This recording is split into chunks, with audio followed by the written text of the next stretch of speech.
Entonces, buenos días a todos otra vez. Vamos a continuar con el tema y vamos a cuadrar el examen para la próxima semana. Entonces, la próxima semana estaremos realizando el tercer seguimiento de esta materia para luego pasar a continuar, y el cuarto seguimiento lo haríamos entonces el 29, viernes 29 de mayo, que ya vendría siendo la penúltima clase. Entonces, la próxima clase hacemos el examen. Como finalización del proceso declarativo, quiero que tengamos en cuenta los pasos que tiene el proceso declarativo, ¿ya? Y a ver, miro cómo lo hago, sin un documento de Word o qué. Un segundo.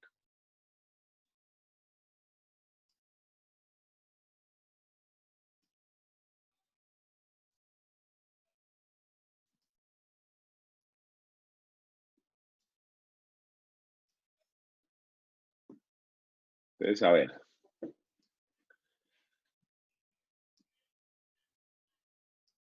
Este es el esquema que tiene un proceso declarativo. Dame un segundito, por favor.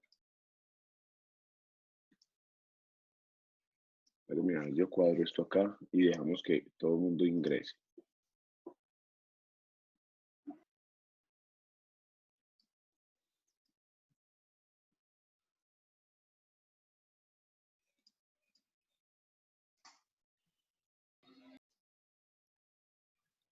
Listo, muy bien. Entonces, el primer punto que tiene un proceso declarativo vendría siendo, a ver, yo le pongo a esto que viñetas.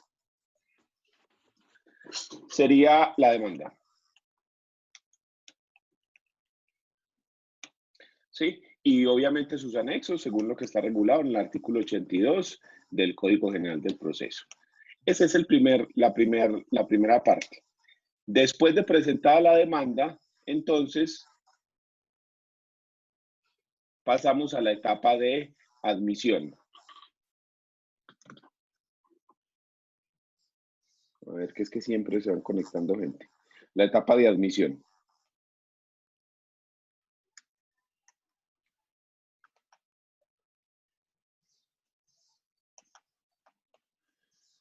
Que eso está regulado en el artículo 90.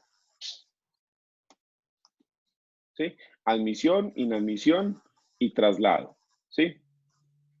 Aquí, con esta admisión, tenemos que tener en cuenta que existen tres posibilidades dentro de la admisión. La admisión, en cuyo caso, entonces, se da traslado por 20 días al demandado, ¿sí? O 10 días si es un verbal sumario.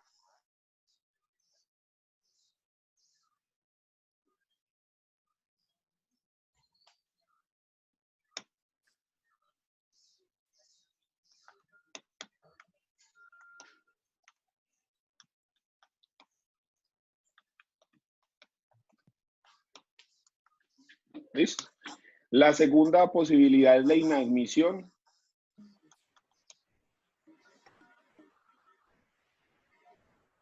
Profe, buenos días.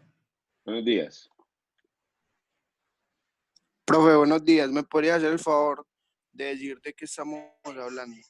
Estamos haciendo un recuento de lo que lleva el proceso declarativo.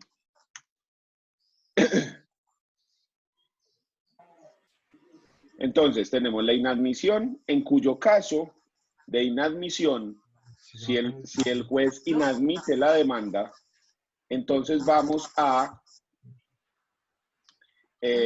darle a la persona 5 días para subsanar el proceso, para subsanar el requisito que hace falta. ¿Sí? 5 días para subsanar. Si la persona subsana, entonces pasamos a la etapa de admisión. Si la persona no subsana, entonces se rechaza la demanda, y ese es el tercer punto, el rechazo de la demanda. ¿Listo? Muy bien.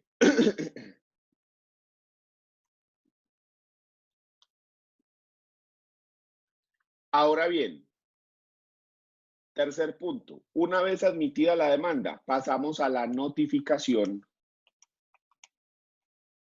al demandado. ¿Listo? Esa notificación al demandado debe hacerse según lo que está en los artículos 290 y siguientes. ¿Listo? Y ahí es donde se le da el traslado de 20 días, ¿sí? Este traslado según lo que está regulado en el artículo 369, ¿ya?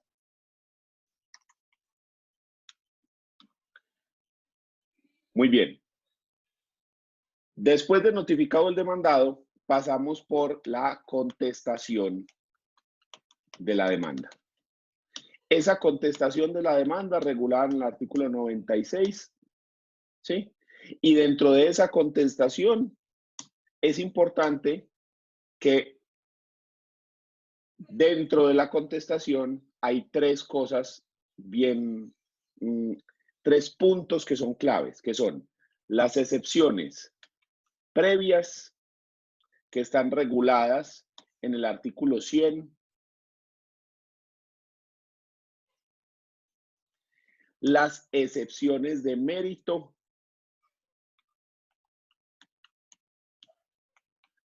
o fondo,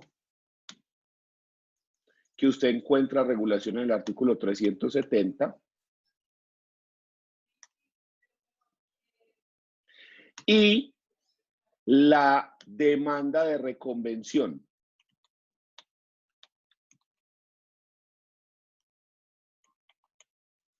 que está regulada en el artículo 371 del Código General del Proceso. ¿Listo?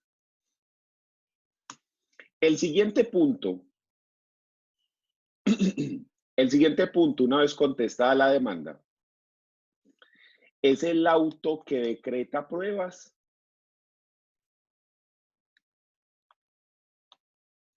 y que señala fecha de audiencia. En este caso estamos hablando de la audiencia inicial que está regulada en el artículo 372, numerales 1 al 4. ¿Listo? Dentro de ese audiencia también se tiene que hacer la decisión de excepciones previas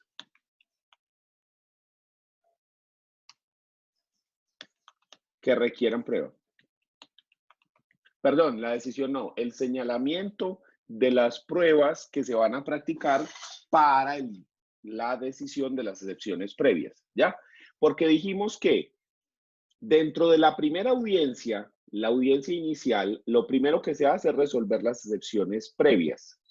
Si es necesario practicar pruebas sobre las excepciones previas, entonces el juez, la primera parte de la audiencia la reservará para la práctica de esas pruebas y de esas excepciones y resolver esas excepciones.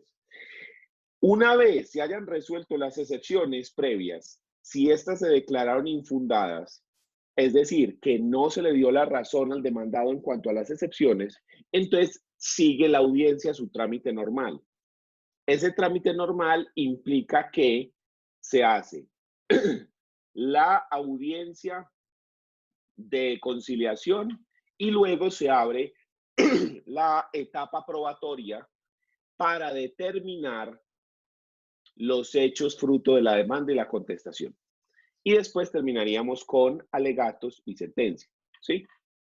Pero entonces, dentro del auto que decreta pruebas y fija fecha para audiencia, que es lo que estamos analizando en este momento, encontramos que se deben fijar o decretar las pruebas para el proceso y las pruebas que sean necesarias practicarlas para las excepciones previas, ¿ya?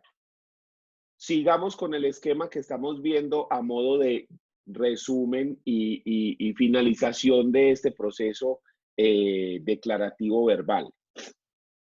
Listo. Después de esto, hablamos de la conciliación judicial, que es lo que estaba mencionando.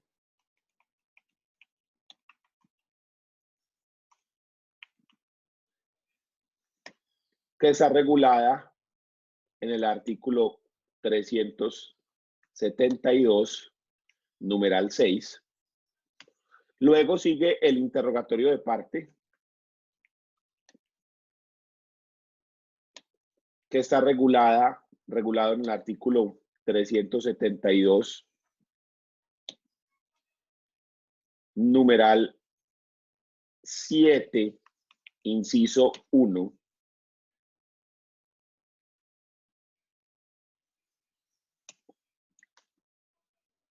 Luego sigue la fijación del litigio,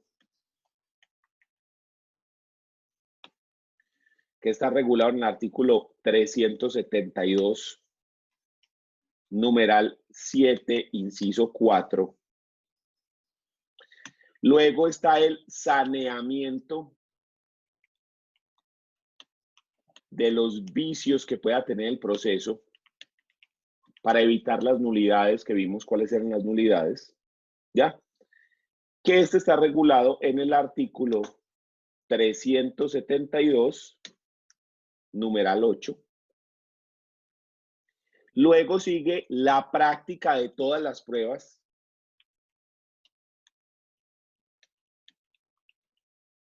¿Sí? Según lo que consta en el artículo 372, numeral 11.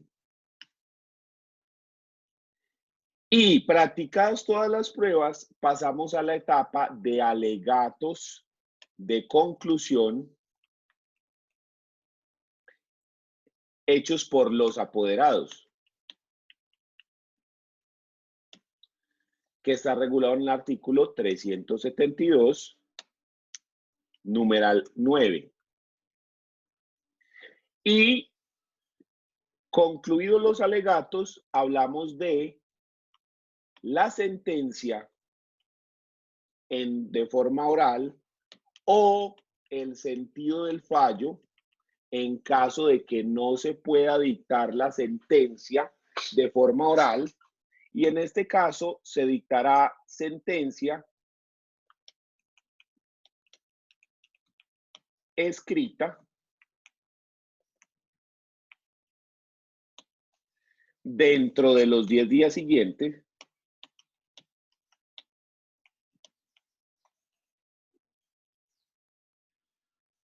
según como consta en el artículo 373, inciso final. De este punto pasamos a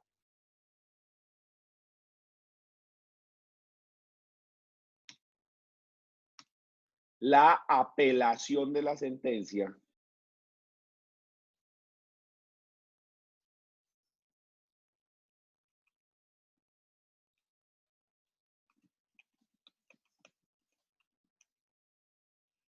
¿Sí?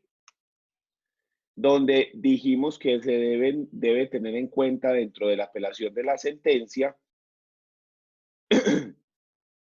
que se debe presentar la apelación dependiendo de la forma como se expidió la sentencia. Que si la sentencia se dio de forma oral y se notificó por estrados, inmediatamente dentro de la audiencia se debe apelar.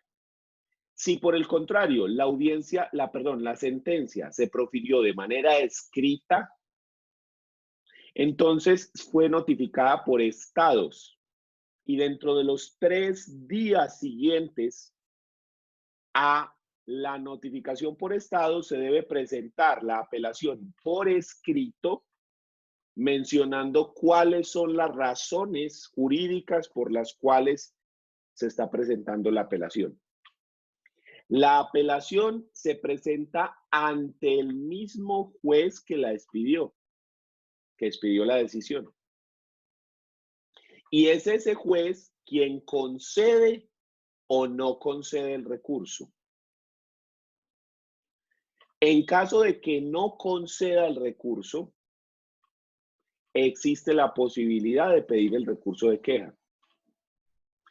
Pero la gran mayoría de las veces se concede el recurso, en cuyo caso usted le fijarán fecha para pagar las expensas y mandar el proceso al tribunal o al superior jerárquico, pues, que le corresponda realizarlo.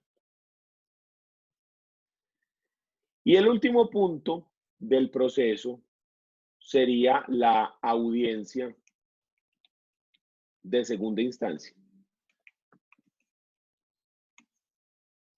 ¿Sí? Y después, obviamente, la sentencia del tribunal. Que esto Profe, está no en el falta artículo 372, incisos finales. Dígame. No falta el auto que admite el recurso de apelación en el tribunal. En el tribunal, el auto que le admite el recurso, es decir, que se le da trámite al recurso, porque es que el problema es, el juez que expidió la decisión es el que admite, el que concede el recurso de apelación, ¿ya? El juez de primera instancia. Contra ese es contra la persona contra la que se interpone el recurso. Entonces, este concede el recurso.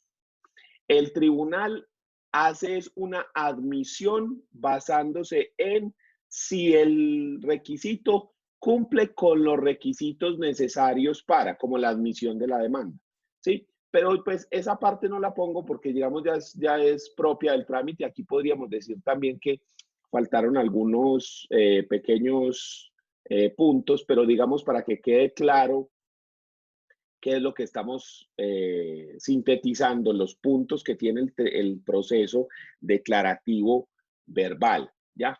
Esto es un proceso declarativo verbal.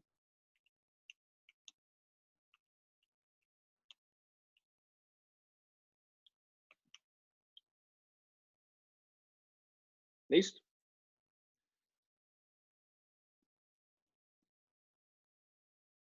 Muy bien. Este es el esquema que tendría este proceso. Dígame. Profe, así a grosso modo, más o menos, ¿qué fases tiene esa audiencia de segunda instancia? Es similar a la audiencia inicial, ¿sí? En el cual se practican pruebas si son necesarias, se dan alegatos, se da sentencia. Es muy, muy similar a la audiencia de primera instancia, la audiencia inicial de la primera instancia, ¿ya? Porque ahí básicamente, digamos, algunas veces ni pruebas hay que practicar, solamente los jueces analizan, dan espacio para alegatos de conclusión y nos fuimos, porque ya las pruebas están practicadas. Ya otras veces sí es necesario practicar nuevas pruebas, entonces sería prácticamente igual que la audiencia inicial o que la audiencia de instrucción y juzgamiento.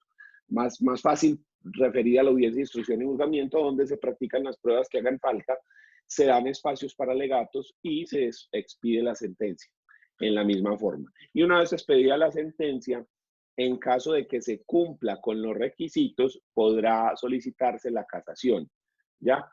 Pero las causales de casación y los requisitos de casación sí son muchísimo más complejos y muchísimo más difíciles de que se pueda llegar a dar, a que se pueda comparar, digamos, la casación con la apelación. Para usted determinar si es posible practicar o no el recurso de casación, entonces hay que ir al Código General del Proceso, a los artículos 333 y siguientes. En esos artículos se regula el proceso de casación, el recurso de casación, recurso extraordinario de casación. El problema de este recurso es lo siguiente. Primero, en el artículo 334, la casación dice, el recurso extraordinario de casación procede contra las siguientes sentencias cuando son proferidas por tribunales superiores en segunda instancia. O sea, Primer punto, solo procede contra sentencias proferidas por tribunales en segunda instancia. Punto número 1. Punto número 2.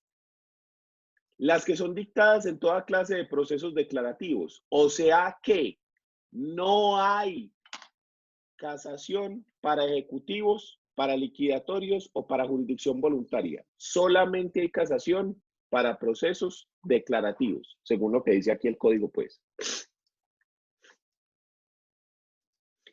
2. Las dictadas en acciones de grupo cuya competencia corresponde a la jurisdicción ordinaria. Y tercera, las dictadas para liquidar una condena en concreto.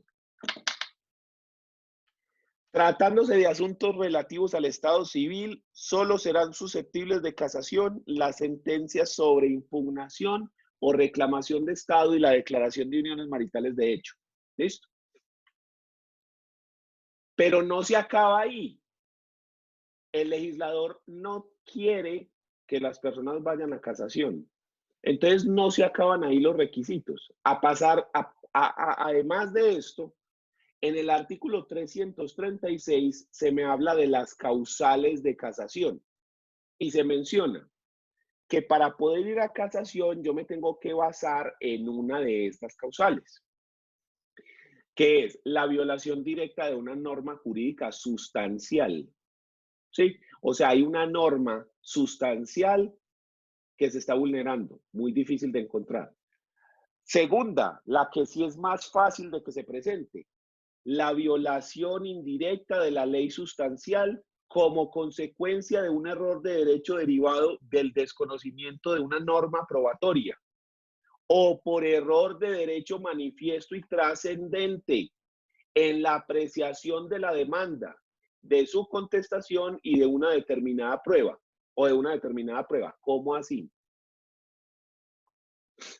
Si el juez se salta reglas probatorias, si el juez no maneja el derecho probatorio, no sabe cuáles son los requisitos probatorios, entonces admite pruebas que son impertinentes, pruebas que son inconducentes, pruebas que son inútiles, se cae en este error. Este error depende de que el manejo probatorio del juez no fue correcto, que el juez no manejó de manera correcta el derecho probatorio. A eso se refiere este error. Tercero, no estar la sentencia en consonancia con los hechos, las pretensiones de la demanda o con las excepciones propuestas por el demandado o que el juez ha debido reconocer de oficio. ¿Esto es qué? Que se ha vulnerado el principio de congruencia de la sentencia, que la sentencia no es congruente con lo que se pidió en la demanda y lo que se dijo en la contestación. El juez ha omitido partes, se ha referido a cosas diferentes, se está concediendo cosas extra petitum, ultra petitum, cuando no es el caso. Pero sigue la mata dando. Cuarto, contener la sentencia decisiones que hagan más gravosa la situación del apelante único. Esto va en contra del principio de la no reformatio in peius, es decir, que no se puede reformar en peor. Si una sola persona apela, esa persona no puede ser condenado a algo peor a lo que ya fue condenado en la primera instancia. Entonces, si en la primera instancia me dijeron que yo perdí el proceso, tengo que pagar 100 millones, en la segunda instancia no me pueden decir, no tenía que pagar 100, tiene que pagar 200. No se me puede hacer más gravosa la situación que tengo con la primera instancia. Pero eso solo opera cuando hay un solo apelante. Si ambas partes apelan, en ese caso sí se puede hacer más gravosa la decisión. Pero solo cuando los dos apelan, ¿ya? Es el principio de la no reformatio in peius, ¿sí? La no reforma en peor. Ese significa ese latinazo. Sigamos. Haberse dictado la sentencia en un juicio viciado de alguna de las causales de nulidad consagradas en la ley. Por eso es que era importante lo que estábamos viendo acá, cuando dijimos que se hace saneamiento de los vicios del proceso, en este punto numeral 9. Porque en este punto lo que vamos a intentar es evitar que se caiga en alguna de las causales de nulidad del proceso. Porque si el proceso se dicta con presencia de alguna de las causales de nulidad, entonces eso nos abre la puerta a la casación. Las causales de nulidad son estas, todas estas que están acá. Entonces, cuando el juez continúa el proceso, le da trámite, aun cuando nos encontremos en una de estas circunstancias, ¿sí? Por ejemplo, que el juez no es el competente o no tiene jurisdicción para resolver el asunto, ese proceso se volvería nulo. Y esa es la causal quinta de casación, cuando no se ha saneado esta clase de nulidades. ¿Cómo se sanea esta? Por ejemplo, el juez debe rechazar la demanda y enviar la demanda al juez que sí tiene jurisdicción o que sí tiene competencia. ¿Ya? Cada una puede tener una forma de saneamiento diferente. Por ejemplo, la falta de notificación o indebida notificación se sanea ordenando la notificación debida, ordenando la notificación faltante. ¿Cómo se sanea la omisión de un término de traslado? Entonces se le corre el traslado que ha hecho falta a la persona y se le da el término para que la persona actúe según lo que se esté necesitando. Falla un juez diferente al de los alegatos, entonces se repiten los alegatos con el mismo juez y ese mismo juez falla. De esa forma usted sanea esta nulidad, ¿sí? Cada una de estas puede tener un saneamiento diferente, pero implica de cuándo nos dimos cuenta. Si el juez no se da cuenta de que se incurre en una de estas causales de nulidad, entonces eso nos lleva a que se pueda cometer la causal quinta, que es haberse dictado la sentencia en un juicio viciado de nulidad.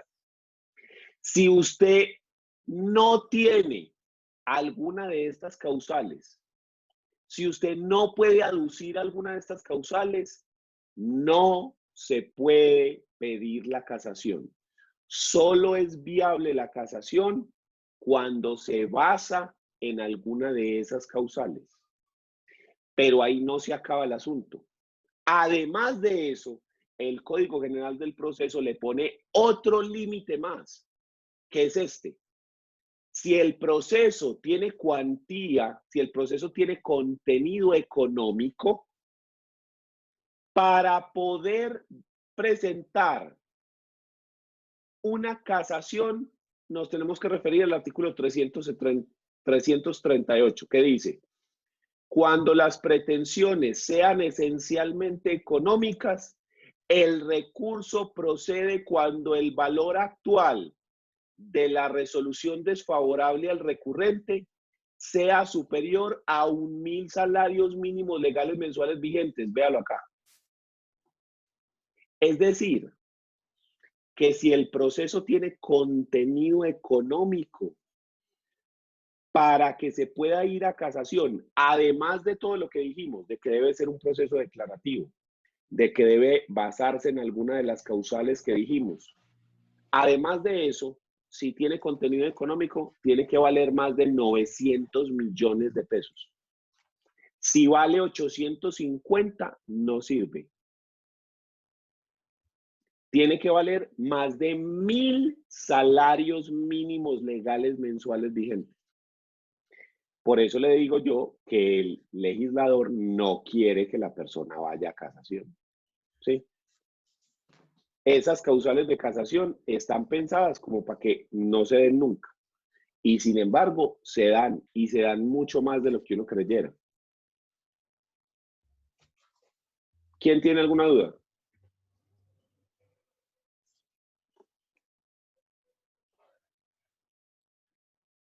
Profe, ¿y lo que se hace en la casación también es parecido a la audiencia inicial o se tiene otro procedimiento? No, ese es otro procedimiento diferente, un procedimiento más parecido mm, a los procesos antiguos que se tenían, porque la casación es un proceso eminentemente escrito, no tiene casi audiencias, ¿ya? Es un proceso que no es muy común, es un proceso sui generis, ¿sí? Profe, ¿qué término se tiene para solicitar la casación? El término de traslado de la sentencia de segunda instancia. Entonces, dependiendo del término de traslado de la segunda instancia, ahí está. Es decir, si la sentencia se notificó por estados, se tiene 3 días. Si se notificó por estrados, se tiene nada inmediatamente. ¿Ya? El problema de la casación es que hay que presentarla justificada con las causales que le digo, porque los recursos siempre se presentan ante el juez que profiere la decisión.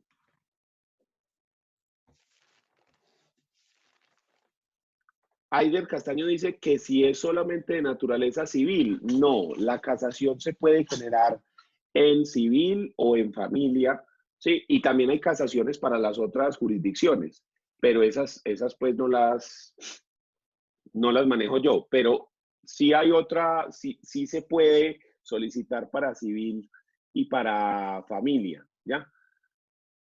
Por ejemplo, les voy a mostrar aquí unas diapositivas que yo hice para la Luis Amigo, a que di una cátedra sobre esto, sobre este tema de casación, para que vean los asuntos en los que se puede hacer eso en familia, ¿sí? Son... Profe, ¿ya usted ha tocado dar un proceso de casación? No, no los he llevado porque es muy complejo. Ya. Son declaración de unión marital de hecho, divorcio, cesación de efectos civiles, nulidad de matrimonio, homologación de nulidad matrimonial, filiación, adopción e impugnación de paternidad o maternidad. Pero lo bacano, lo increíble son los asuntos que quedan por fuera. La fijación, aumento, disminución y exoneración de cuota alimentaria no tiene casación.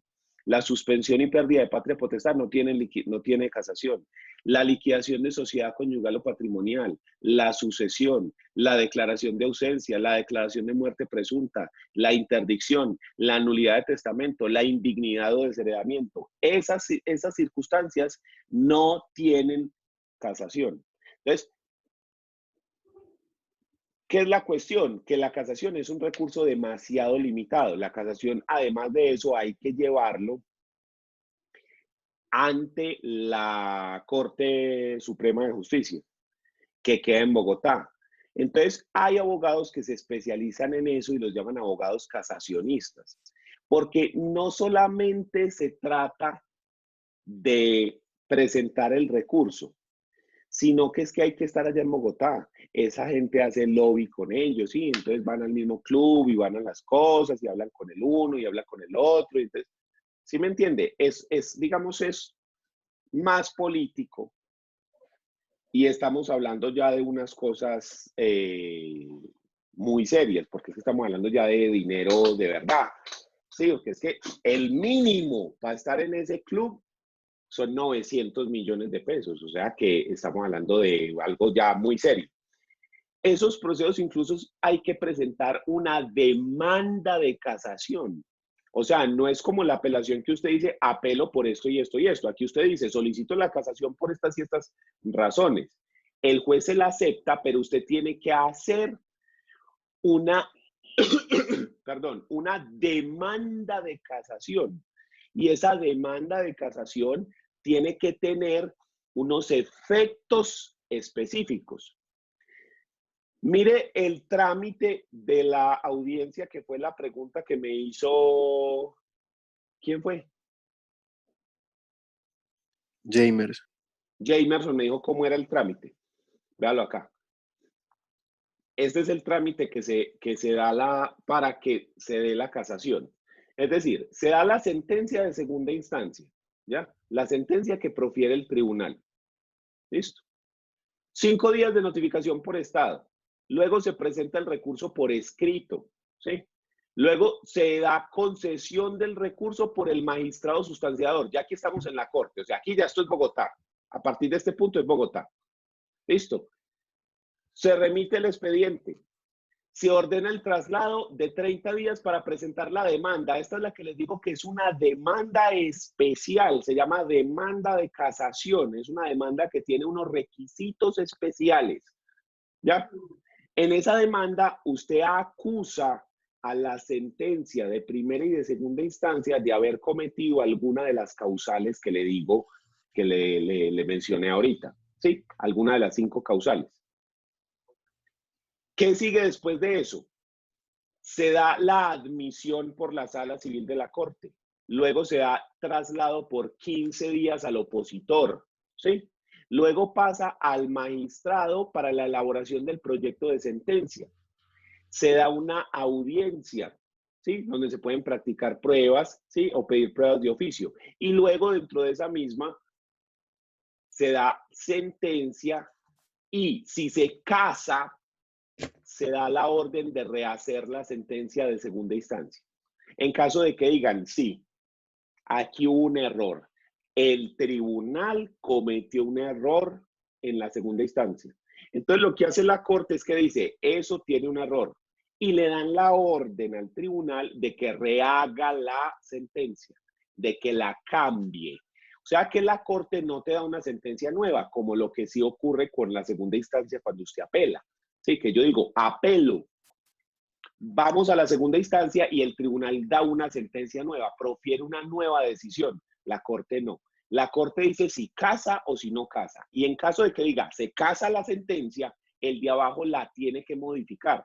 Entonces, imagínese, usted ganó en casación, pero todavía no le han dicho nada.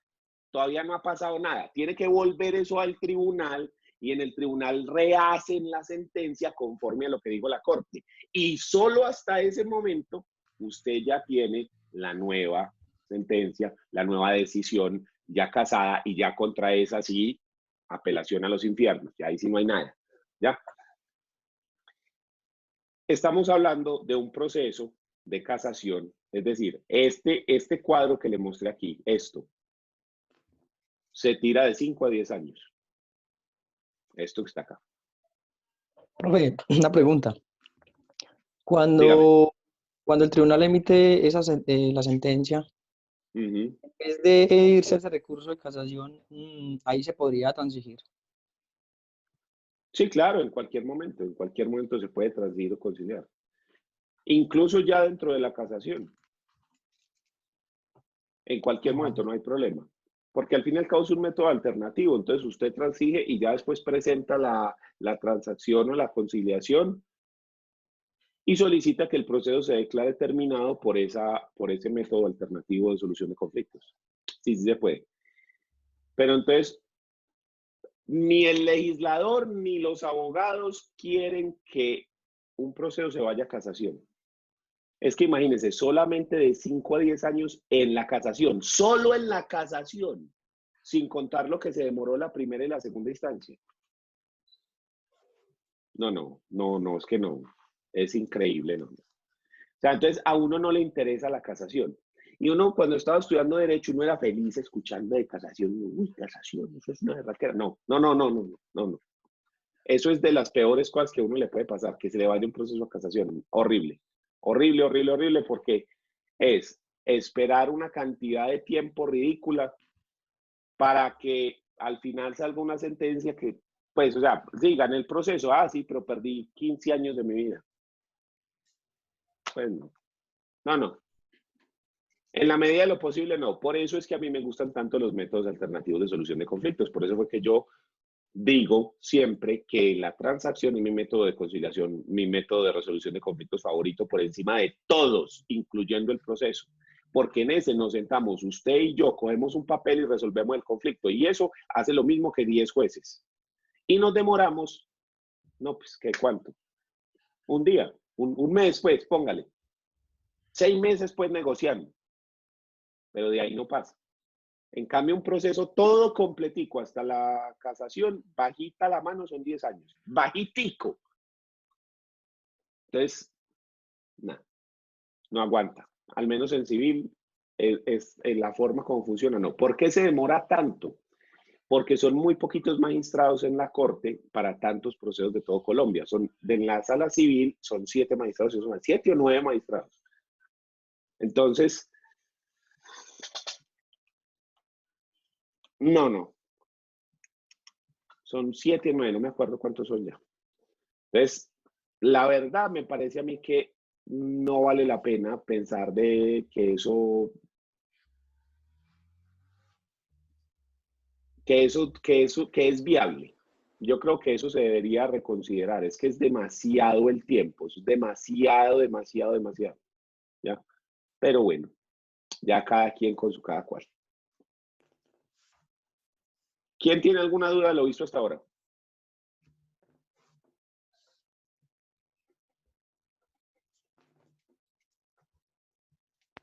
Muy bien. Entonces, hasta este punto vamos a terminar lo que es el proceso declarativo. Se acabó ya el proceso declarativo. A partir de este momento vamos a hablar del proceso liquidatorio. ¿Ok? ¿Quién tiene alguna duda? Bueno, muy bien. La próxima semana, la próxima clase, vamos a hacer examen, el tercer seguimiento. Entonces, la próxima clase estén preparados porque viene el examen que va a hablar sobre toda esta cuestión, ¿ya? Solamente nos falta por decir algo, que hemos mencionado varias veces el proceso verbal sumario y no quiero dejar en el aire esa idea. ¿Qué se lleva bajo proceso verbal sumario? ¿Cuáles son los procesos que contiene el verbal sumario? Para que usted los ponga ahí. No es muy común, pero aquí están. Estos son los procesos que se llevan por proceso verbal sumario, que es el mismo declarativo, pero con los términos reducidos. ¿Sí? Hablamos de todos los procesos contenciosos de mínima cuantía, ¿ya? Como por ejemplo, entre algunos de estos están fijación, aumento, disminución y exoneración de alimentos, patria potestad, dirección del hogar, salida del país de hijos menores de edad, lo referente a la obligación de vivir juntos de los cónyuges o compañeros permanentes, procesos comerciales de mínima cuantía, procesos de derechos de autor, reposición, reivindicación y cancelación de títulos valores, lanzamiento por ocupación de hecho de predios rurales. Estos procesos se llevan por proceso verbal sumario. ¿Cuál es la Profe, diferencia? esa palabra sumario, ¿a qué es lo que ella hace referencia? Perdón. Corto, Si no lo tengo muy claro. Corto. Es corto, reducido, pequeño. ¿Cuál es la diferencia de la demanda verbal sumaria? Tiene los mismos requisitos del artículo 82, tiene algunos anexos que son potestativos, es decir, que no son obligatorios, sino que son facultativos, que usted los puede presentar o no, y que se puede hacer una presentación verbal del proceso. Eso está en el papel, pero en la vida real no, ¿sí? O sea, a nadie le va a recibir una demanda verbal, para que hablemos en plata blanca, pues. Pero dice el código que sí, ¿listo? ¿Y cuál es la diferencia? La diferencia está en los términos. Si en la demanda del proceso declarativo se daban 20 días de traslado para contestar, aquí se dan 10 días, ¿ya? Es básicamente eso. Básicamente eso, ¿ya? Entonces, vamos a hablar ahora de los procesos liquidatorios. Dígame. Y también otra diferencia podría ser que estos procesos verbales sumarios no necesitan derecho de postulación.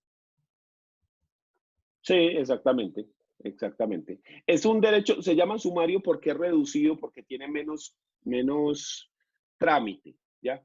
Tampoco tiene casación, lo acabamos de ver, pues que ni siquiera tiene apelación, que es de mínima cuantía, ¿ya?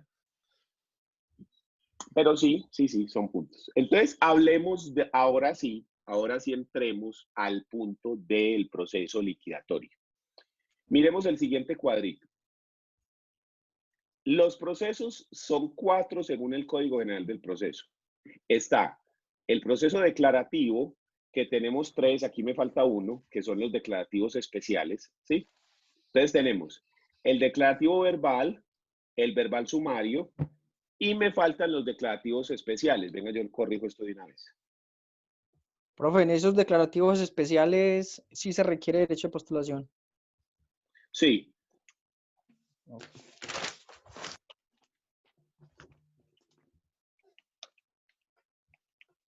Es que los declarativos especiales se tramitan como un proceso verbal, pero nadie estamos hablando del deslinde y amojonamiento, estamos hablando del divisorio, expropiación, y me falta uno que no me acuerdo cuál es. ¿Ya? Entonces tenemos los declarativos, estos tres: verbal, verbal sumario y declarativos especiales. ¿Cuál es la diferencia entre estos y estos?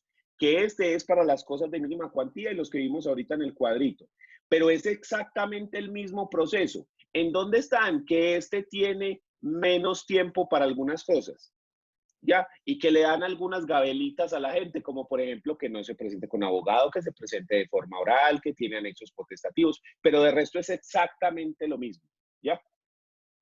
Y no tiene segunda instancia, obviamente. Y el declarativo especial sí tiene un trámite especial dependiendo de lo que yo quiera hacer. Por ejemplo, en los procesos divisorios, pues entonces habrá que ir y repartir el bien, dividirlo materialmente si es posible. Si el bien no se puede dividir materialmente, entonces lo que se hace es venderlo en pública subasta y repartir el dinero que se obtenga de la venta entre los comuneros o copropietarios, ¿ya? Pero de resto la forma como se hace la audiencia y demás son iguales. Entonces es especial porque además de la audiencia pueden contener otros pasos. Lo que les digo, si se puede hacer la división material, se divide materialmente el bien y se dice este pedazo para este pedazo para este pedazo para este pedazo para este. Pero en caso de que no, toca programar una audiencia de remate, se remata el bien y se le entrega a las personas lo que le corresponde. Entonces es el mismo proceso, pero con unos pasos adicionales. Por eso se llaman declarativos especiales. ¿Listo? También están los procesos ejecutivos. Dentro de esos especiales.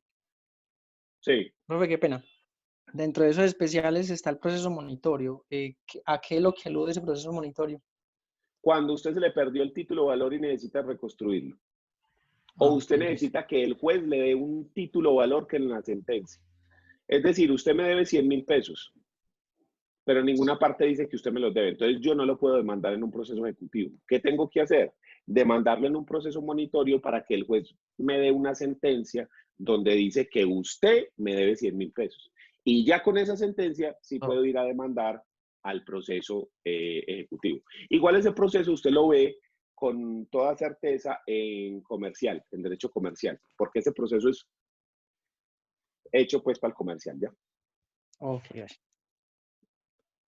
Entonces ahí están los cuatro, de los declarativos especiales ahí están los cuatro, que son expropiación, divisorio, deslinde, amojonamiento y monitorio. Esos son los cuatro procesos declarativos especiales, ¿ya?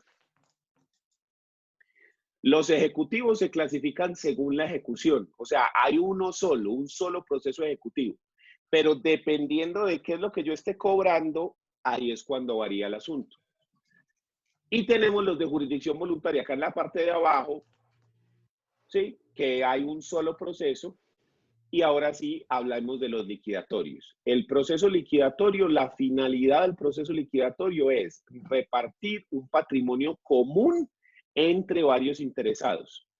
Esta repartición de ese patrimonio común opera en estos eventos: en la liquidación de sociedad conyugal, en la liquidación de sociedad patrimonial de hecho, que es la sociedad de los compañeros permanentes, en la liquidación de sociedad comercial, en la sucesión y en la partición de bienes, la liquidación de persona natural no comerciante. Esto es prácticamente el proceso de quiebra de las empresas, pero eso se creó nuevo y se trasladó al Código General del Proceso y se dijo, así como las empresas tienen un proceso de quiebra cuando la empresa no puede asumir sus pasivos con los activos que tiene o con los ingresos, entonces se hace un proceso en el cual se liquida el patrimonio de la empresa, con lo que haya se le paga a los acreedores, ¿sí? Y la persona queda libre, la empresa queda libre de deudas. Eso se trajo para las personas naturales. Entonces, si Hernán está de deudas hasta las orejas Liquidamos todo el patrimonio de Hernán, lo que tenga. Si tiene 3 camisas y 2 sillas, ese es el patrimonio de Hernán. Liquidamos todo lo que Hernán tenga. Y usted le debe 1.000 millones de pesos a Bancolombia y le paga con un celular. Vea, tenga. Y ya, quedó usted libre, no le debe nada a nadie. Y lo sacan de las centrales de crédito. ¿Cuál es el problema? Solo se puede hacer 2 veces en la vida.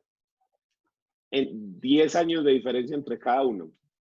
Pero además de eso, El término parece cuando una persona tiene, cuando una persona empieza a convivir en la sociedad, gana, digamos, puntos, crédito, a medida que va obteniendo servicios y los va pagando. A medida que usted va obteniendo créditos y los va pagando, pues entonces le dan un puntaje crediticio.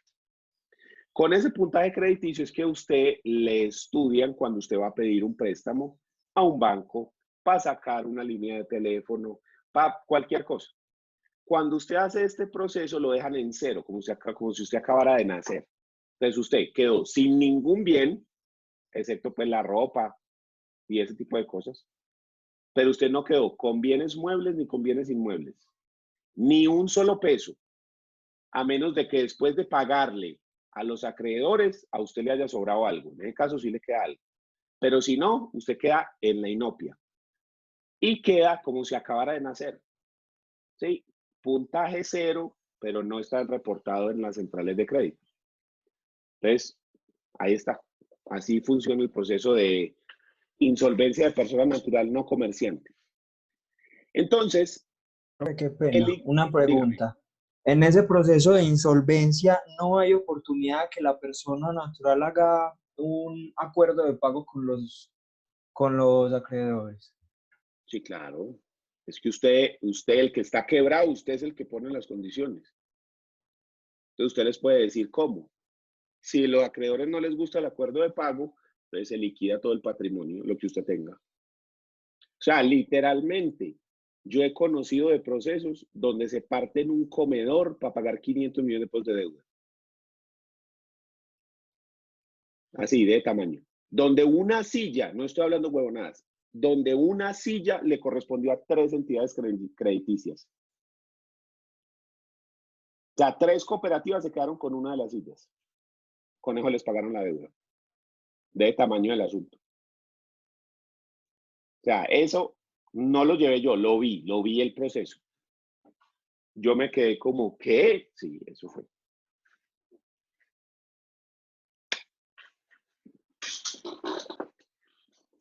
La cosa es que este proceso casi no se sabe.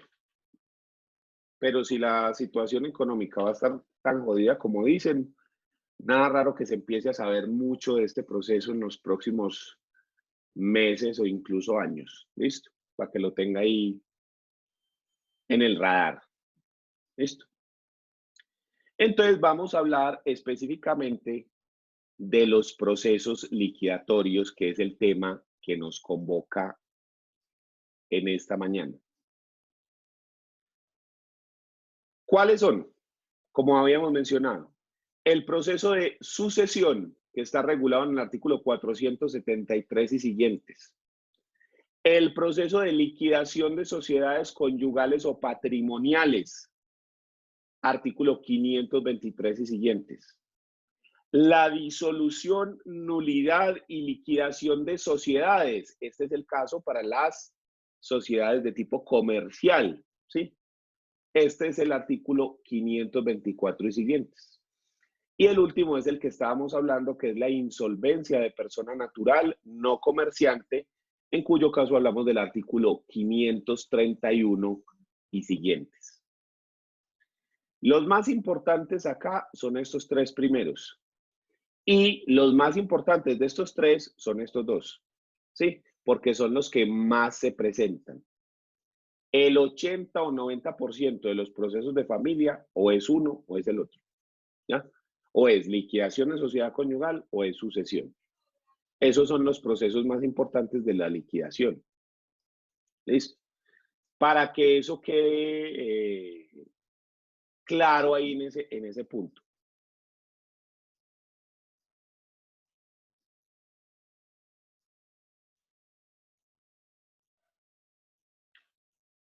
vamos a hablar primero del de liquidación de sociedad conyugal, porque ese tiene unas reglas que las vamos a necesitar para aplicarlas en el de sucesión o para aplicarlas en otros procesos diferentes. Pero primero quiero que quede claro una circunstancia, y es lo siguiente.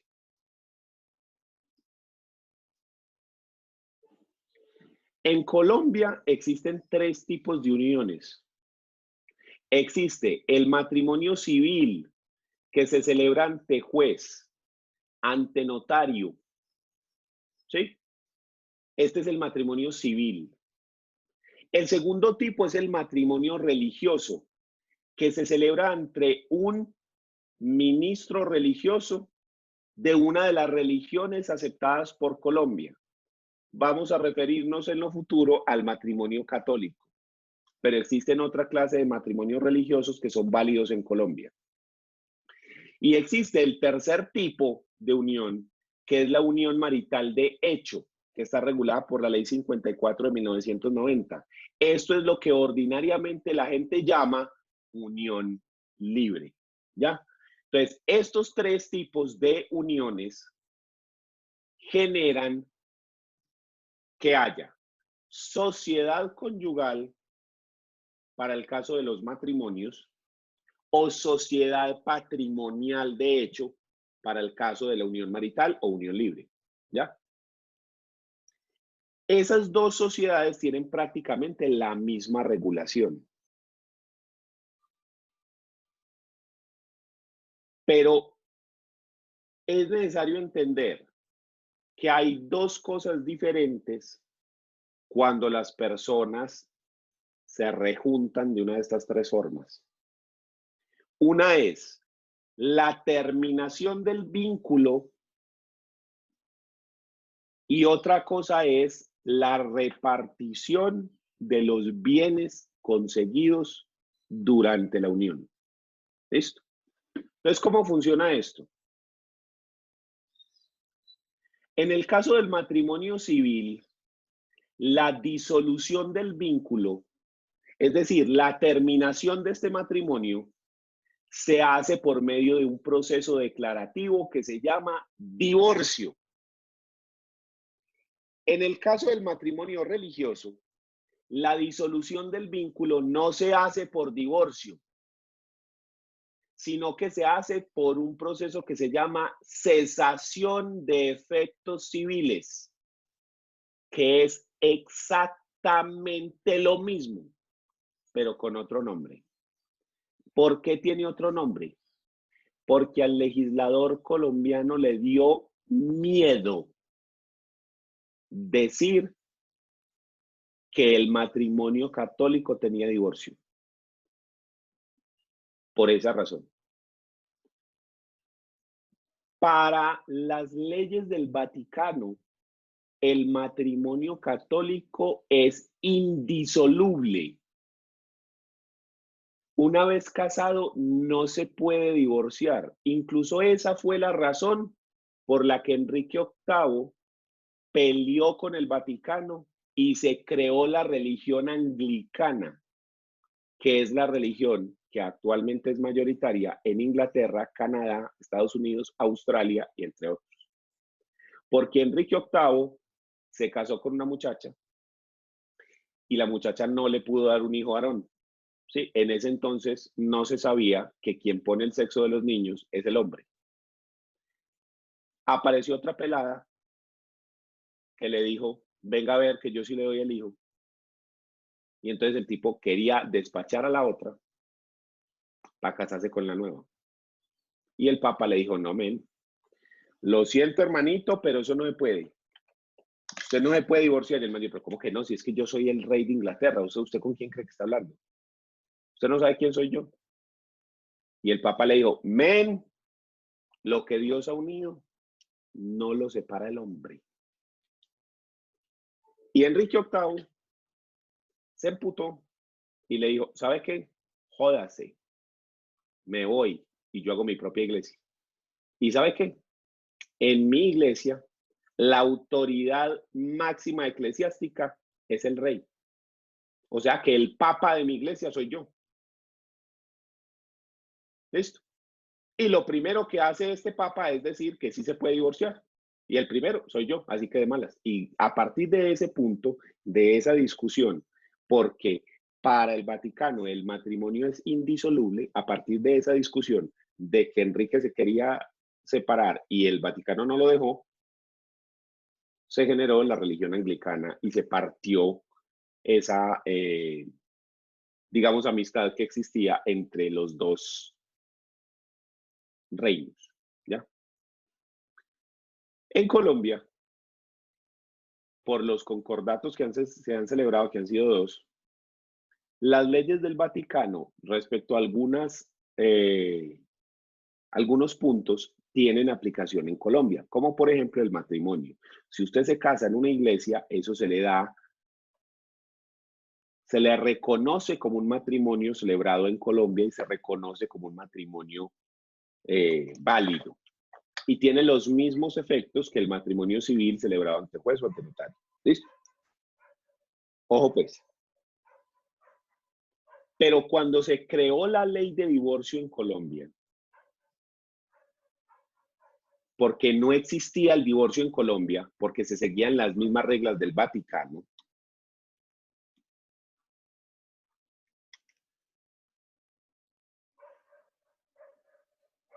se habló de que existía divorcio y que las personas se podían divorciar. Esta es la ley 25 de 1992. Pero que eso solo aplica para el matrimonio civil.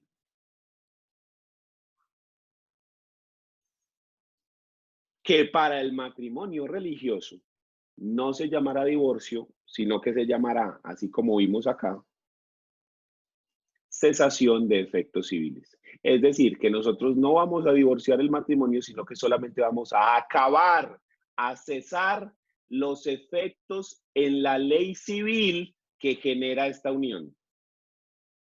Que esta unión ya no tiene efectos en la ley civil, pero que usted sigue casado religioso, por la religión.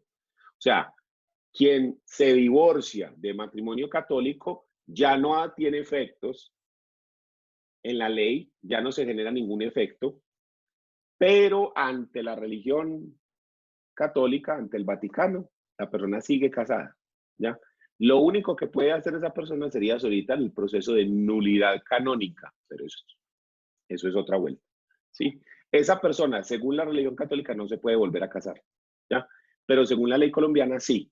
Entonces usted podría tener un matrimonio civil y un matrimonio religioso a la misma vez, ¿sí? 2 matrimonios diferentes, ¿ya? Entonces, estos 2 procesos son exactamente el mismo, tienen las mismas causales, es exactamente la misma cosa, solo que no se llama divorcio, sino que se llama cesación de efectos civiles. Eso es todo. ¿Y cómo se disuelve el vínculo en la unión libre, unión marital de hecho? Simplemente por la separación física y permanente de los compañeros. Ellos no requieren un acto como estos, ¿sí? Que sí requieren un acto de disolución del vínculo. Estos no. Los de unión libre no requieren esa disolución. Listo. Pero entonces ya las personas están separadas. Ya se acabó ese problema. Falta algo. Y es que el hecho de que las personas se separen, el hecho de que las personas ya no tengan la unión, solo resuelve la mitad.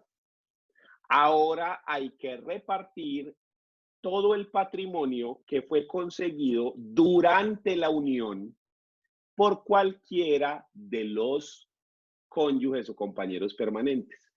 Todo lo que ellos consiguieron se debe repartir.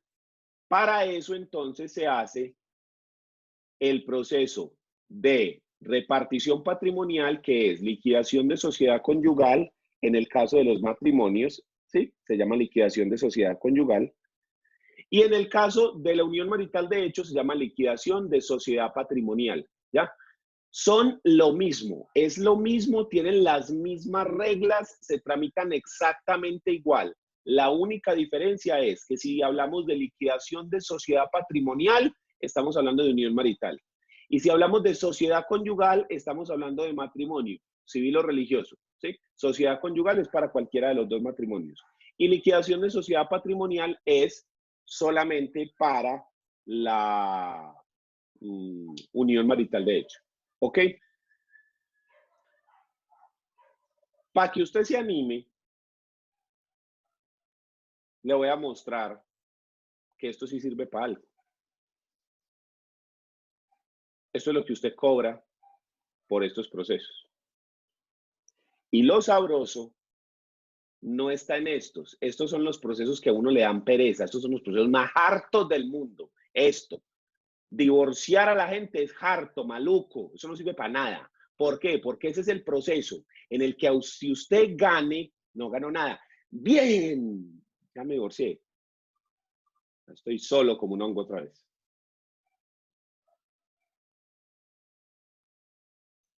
¿Sí? Así usted gane, pues.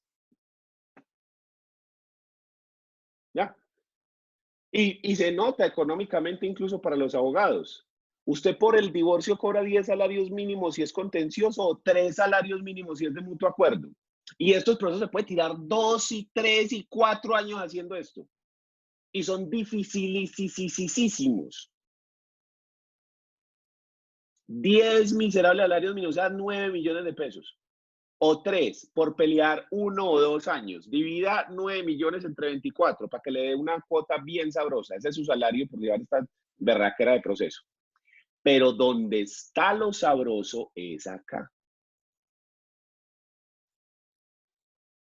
¿Qué es? En la sociedad, en la liquidación de la sociedad conyugal o patrimonial, usted puede cobrar, si es judicial, 10 salarios mínimos si es menos de 500 millones.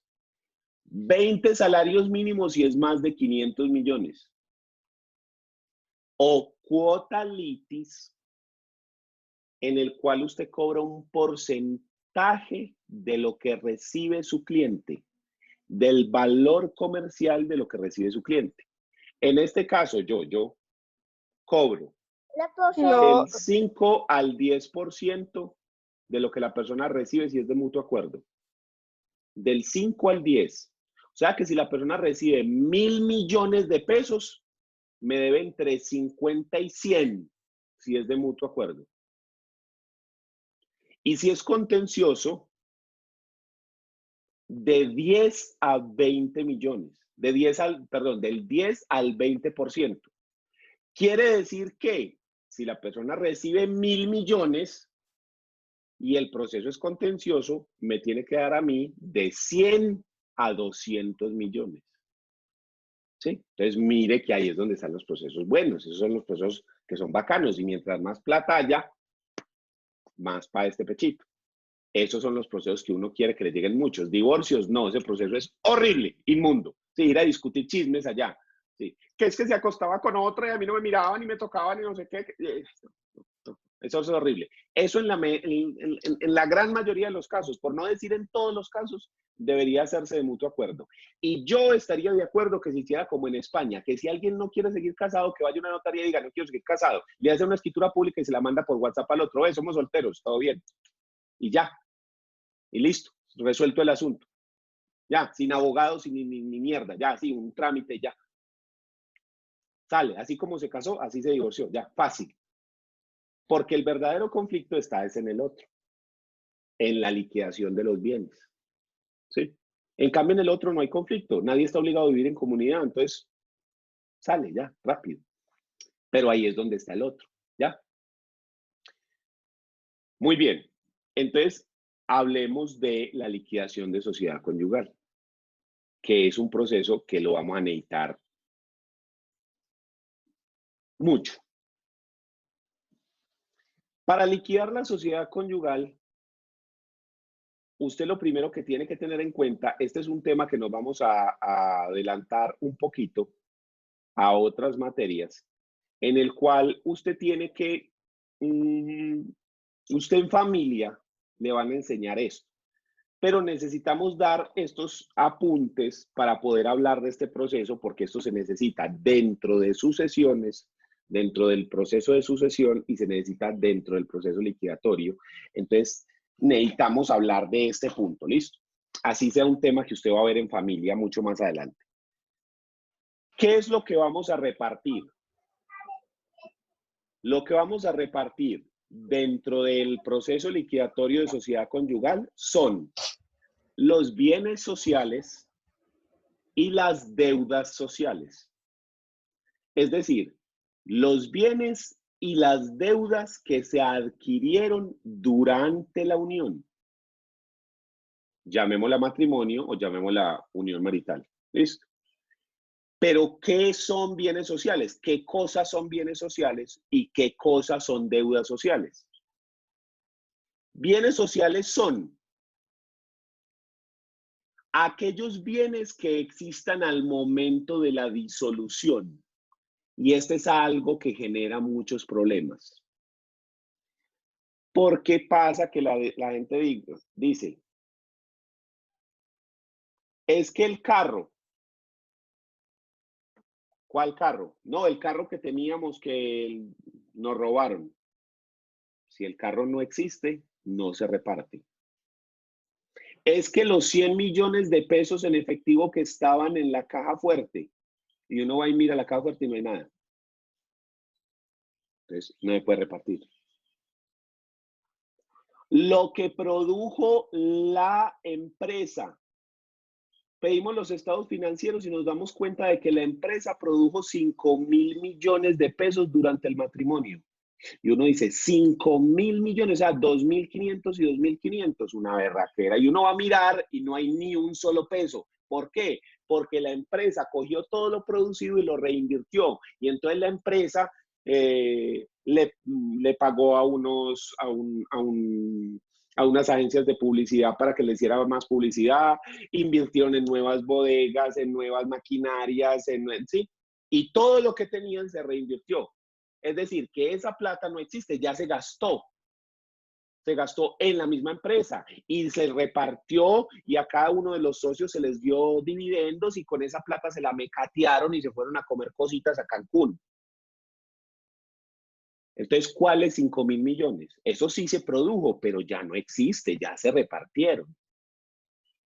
¿Ya? Entonces, solamente se puede repartir lo que existe hoy. No lo que existió hace 10 años. Lo que está hoy es lo único que vamos a repartir. ¿Listo? Profe, Dígame. y entonces eso que se invirtió, que se supone que también hace parte en un futuro que eso ya produzca pues frutos, ¿qué pasaría con eso? Depende, porque es que yo lo que hago es repartir la empresa. ¿Sí? Entonces, si la empresa le tocó a Pedro, Pedro se queda con eso. Si la empresa le tocó a los dos, pues es de los dos. Pero si la empresa no es de ninguno de los dos, vamos a suponer que se ganaron el baloto y se bebieron, fumaron y comieron el baloto enterito. Los 5.000 millones que ganaron, los mismos que se los bebieron. Ahí que nada. Ya lo gastaron, ya no existe, ya se repartió, ya lo gastaron. ¿Listo? Entonces la cuestión está, si la empresa se reparte para alguien, pues ahí están las ganancias, el día que la empresa produzca las ganancias. Ya, si se repartió para los dos, si repartió para uno solo, para ese. ¿Listo? Entonces la cuestión está ahí. También hay que tener en cuenta que hay veces que usted compra, por ejemplo, un apartamento sobre planos. Yo no puedo repartir el apartamento ya porque el apartamento no existe, ni siquiera lo han hecho, me lo van a entregar en 2 años. Pero lo que sí puedo repartir es el contrato o la expectativa del derecho. Es decir, que en 2 años yo ya tengo un contrato firmado que en 2 años me entregan un apartamento. Entonces yo el apartamento no lo puedo repartir, pero sí puedo evaluar ese derecho, ¿sí? Y decir, no, es que en 2 años usted va a recibir un apartamento por valor de X. Entonces ese X lo tengo que repartir. ¿Ya? Pero yo no puedo repartir el apartamento porque no existe. ¿Qué existe? Un derecho, una expectativa de derecho que en 2 años se va a hacer realidad. Entonces, eso hay que tenerlo muy claro, que yo solamente reparto lo que existe al momento. ¿Qué otras cosas son bienes sociales? Y aquí es donde está la parte más importante. Son bienes que hayan sido adquiridos por uno o por ambos cónyuges. Tiene que haber sido adquirido por los cónyuges, por uno o por los dos. Si fue adquirido por el hermano, por el primo, por el hijo, por una sociedad, no cuenta. Tiene que haber sido adquirido por los cónyuges, por uno o por los dos. Listo. Si uno de los cónyuges compra una casa, la casa es de los dos. ¿Qué otra regla tiene esto? Que haya sido adquirido durante la unión. Si fue adquirido antes del matrimonio o fue adquirido después del divorcio, ese bien no es social, sino que es propio. Si fue adquirido antes o fue adquirido después, es propio. Si fue adquirido durante la unión, es social. Y la última regla es que haya sido adquirido a título oneroso, es decir, pagando por compraventa o por permuta. Pero si fue adquirido a título gratuito, como una herencia o una donación, es propio. Es decir, si a mí me dejan una herencia, lo que me dejen no se reparte para el cónyuge. Lo único que se va a repartir son las cosas que hayan sido adquiridos a título oneroso, por compra-venta o por permuta, ¿sí? Pero no por títulos gratuitos como la donación o la sucesión. Profe, entonces el Sucesión, baloto sí. entraría ahí entonces, cuando lo Sí, gana señor. una de las parejas. Sí, Tenía señor, entendido porque que los juegos de azar no, lo que entraba de juegos de azar no. el problema es que la gente piensa que usted se lo ganó gratis. Sí, que usted no pagó nada, pero usted sí pagó. ¿Cuánto pagó usted por el baloto? Claro, sí, lo que cuesta el billete y lo demás Mm. que le saquen después. Sí, entonces a usted no es que Baloto le dijo, ay, Hernán, ve, nosotros sabemos que estás pasando por una situación difícil, pero te vamos a dar 5.000 millones de pesos de regalo. No, eso no fue lo que pasó. Usted compró un billete y ese billete le dio la oportunidad de participar en el sorteo y estuvo tan de buenas que lo ganó. Entonces, en realidad, ¿qué se ganó? Medio Baloto. ¿Sí? O sea que para usted es Val y para la muchacha es el Otto. ¿Listo? Ahí está. Una pregunta, profesor. Dígame. Cuando dentro de la sociedad conyugal yo adquiero un bien inmueble, pero el bien inmueble dice sin afectación a la sociedad conyugal, o sea, sin afectación, ¿eso qué significa? Lo que pasa es que existen dos protecciones a la familia para bienes, que son la afectación a vivienda familiar y el patrimonio de familia inembargable. ¿Qué es esto? A lo largo de la historia de Colombia se ha presentado innumerables veces, en nuestra familia seguramente pasó, que alguno de la familia, un irresponsable, un abuelo, un tío, un hermano, un primo, un papá, se gastó una cantidad de plata y entonces dicen, vea, es que este se gastó la herencia de la abuela, ¿sí? ¿Qué es lo que pasa? Que para evitar que las deudas, el alcohol, las apuestas, las drogas, cualquier cosa de esas desestabilice la familia, porque entonces una persona se vuelve drogadicto o es un ludópata o cualquier cosa así y empieza a beber o a gastarse unas sumas de dinero violentas en sus adicciones. Se estableció la protección de la afectación a vivienda familiar. Significa que la vivienda de la familia, la casa donde vive la familia, no es embargable. Así haya la deuda que sea, no se puede embargar. Para evitar que a la familia le quiten la casa y los tiren a la calle. Como la familia es el núcleo de la sociedad, si se destruye la familia, se destruye la sociedad. ¿Sí? Entonces, para evitar esas circunstancias que pasaron mucho, se creó la afectación a vivienda familiar, donde se protege que la casa de la familia no sea embargable y está protegida. Así sea deuda de la que sea. La condición es que sea la casa de la familia, pero eso es solamente una protección. La otra es el patrimonio de familia inembargable. En este se dice que los bienes que son el patrimonio de la familia, de lo que ellos viven, por ejemplo, un taxi, por ejemplo, un local, una tienda, algo, hasta 250 salarios mínimos. Es decir, usted hace una bolsita de 250 salarios mínimos y lo que le quepa ahí. Todos los bienes que estén dentro de ese rango, 250 salarios mínimos, que usted considere que son el patrimonio de lo que vive la familia, también está protegido y también es inembargable. Para que la familia tenga una vivienda y tenga un medio de producción, un taxi, un carrito de perros, una tienda, en fin, ¿ya? Si supera ese monto, entonces no tiene esa protección. Pero la casa, la vivienda familiar, sí puede tener cualquier valor, porque lo que queremos proteger es la casa de la familia, ¿ya? Entonces, el hecho de que esté afectada o no, lo que queremos decir es si está protegida contra embargo o no. Es como una especie de seguro, pero nada importa con que sea bien social o bien propio. Es más, yo puedo tener un bien que es propio, ¿sí? Un apartamento que es propio. Y cuando me caso nos vamos a vivir al apartamento, ¿ya? El apartamento sigue siendo mío y seguirá siendo mío siempre, pero yo puedo ponerle a ese apartamento la afectación a vivienda familiar para que ese apartamento quede protegido. Sigue siendo mío solamente, pero se vuelve inembargable porque ahí es donde vive la familia. ¿Listo? Esas son las dos protecciones. Profe, y la casa como tal puede tener la otra afectación, no la de vivienda familiar, sino la de patrimonio. La casa, Sí. la casa. Ah, ok. Sí. Siempre y La cuando casa puede esté ser dentro sometida del a rango. cualquiera de los dos. Sí, siempre y cuando esté dentro del rango, sí. Y se puede cambiar, si usted se cambia de casa, puede cambiar la afectación. Entonces la levanta aquí y la constituye aquí, ¿ya? Porque la afectación solamente puede estar en uno. Y esa afecta, eso le voy a preguntar, que la afectación a la vivienda familiar, pues si tengo 3, 4 casas, eso no se puede hacer, solamente con uno, ¿o qué? Sí, porque es la vivienda. Y usted vivienda tiene una, no tiene tres, una. ¿Sí? Entonces, la vivienda, donde usted vive. ¿Listo? En cambio, el patrimonio sí pueden ser varios bienes.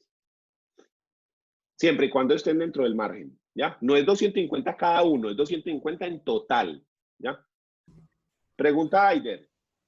Profe, ¿y si uno de los dos recibe una donación en la sociedad conyugal? La donación, ya lo dijimos, es un título gratuito. La donación sí se la dan como un regalo. Usted no está dando nada a cambio, es una donación. Entonces, la donación, al igual que la herencia, como son títulos gratuitos, lo que usted reciba por donación o por herencia es propio, es un bien propio, no es un bien social. ¿Listo? Profe, y si esa donación o esa herencia me producen frutos, entran dentro de esos dos. Sí, eso sí entran. Eso sí entran. Lo que producen, los frutos que producen los bienes propios sí entran. Eso sí. Profe, entonces es decir que ahí, por ejemplo, en una herencia, bueno, en una finca, y esa finca, bueno, grande, el ganado que tenga esa finca a la hora de repartición, entonces reparten únicamente el ganado, más no la finca como tal. Exactamente. Y lo que produjo la finca en plata también, si la plata está guardada, pues, porque si no existe la plata, Claro. ya se la gastaron, volvemos a lo mismo, ¿ya? Y eso pasa mucho, con mucha frecuencia. Y lo mismo pasa con el ganado, hermano. O sea, cuando hay ganado, uno tiene que moverse de una porque eso cogen y... Pero no eran 500 reses y encuentra usted 3 de putas terneros ahí tirados en una manga. Y uno, Claro. pero ¿cómo así? Y le sacan a uno cualquier cantidad de excusas que uno le da hasta pesar. ¿Sí? Entonces, esas son las reglas para los bienes sociales. Pero la gente le gusta mucho repartir plata. Pero a la gente no le gusta repartir deudas. Y el problema es que las liquidaciones, los procesos liquidatorios tienen que repartir los dos. Porque yo no puedo repartir plata y quedarle debiendo a la gente. Entonces, dentro del proceso liquidatorio, yo tengo que repartir los bienes sociales y las deudas sociales también. ¿Qué es una deuda social? Son aquellas que existen al momento de la disolución. Si la deuda ya se pagó, no. Pero es que yo pagué esa deuda. Sí, muy bien, felicitaciones. Has desbloqueado un punto por eso. Pero ¿cómo así? ¿Que me la paguen? No, usted la pagó de malas. Ya la pagó. ¿Listo? Que haya sido contraída dentro de la unión. Otra vez lo mismo. Si fue contraída antes del matrimonio o después del divorcio, entonces la deuda es propia. Que haya sido contraída por uno o por ambos cónyuges. Que haya sido contraída para el sostenimiento del hogar común o para el sostenimiento de los hijos. Entonces, por regla general, uno hablaría de deuda social cuando hablamos de crédito hipotecario para comprar la casa, ¿sí? El crédito de vehículo. Pero hablamos de deuda propia con tarjeta de crédito, porque se supone que la tarjeta de crédito es para gastos personales. Ahora bien, si yo demuestro que yo con la tarjeta de crédito pagué, por ejemplo, el semestre del niño, entonces sí se vuelve una deuda social. Las deudas por cirugías estéticas son propias, pero si son por cirugías o por procedimientos médicos necesarios, donde está involucrada la vida y la salud de las personas, son sociales, ¿ya? Entonces, las deudas depende de cuál es la destinación y del momento en el que fueron adquiridas para determinar si la deuda es social o es propia. ¿Ya? Valentina me dice, profe, si se recibe una herencia y con ella se compra bienes, entran en la repartición. Depende. Existe una figura dentro del derecho de familia que se llama la subrogación, que dice que yo puedo tener un bien propio y lo puedo cambiar por otro sin que el bien se vuelva social. Es decir, yo voy a comprar un apartamento dentro de la sociedad conyugal. Eso haría que ese apartamento fuera social. Pero yo digo, el dinero con el cual yo compré el apartamento viene de un bien propio. Es decir, a mí me dejaron en herencia esta casa, yo la vendí y con el dinero de la venta compré este apartamento. Entonces, ese apartamento no es social, sino que yo tenía ese bien propio y lo voy a cambiar por este otro. ¿Listo? Pero Profe, eso implica que eso implica que dentro de la escritura de venta del bien diga que se va a subrogar. Eso le iba a preguntar. Dentro de la escritura de compra dice que usted lo está comprando por subrogación del bien tal y tiene que mencionar la otra escritura donde usted dijo que iba a subrogar, ¿ya?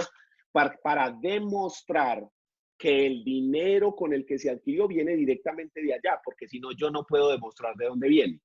Si yo no lo digo, el bien es social, porque encaja con la descripción que estábamos viendo antes, encaja con esto, ¿sí? Que fue adquirido durante la unión por uno o ambos compañeros y fue adquirido a título oneroso, se compró, se pagó, ¿sí? Entonces, para que se vuelva propio, yo tengo que decir que se subrogó diciendo que había un bien propio y que se cambió por ese. Entonces, aun cuando se cumpla con esto, el bien se vuelve propio. ¿Listo?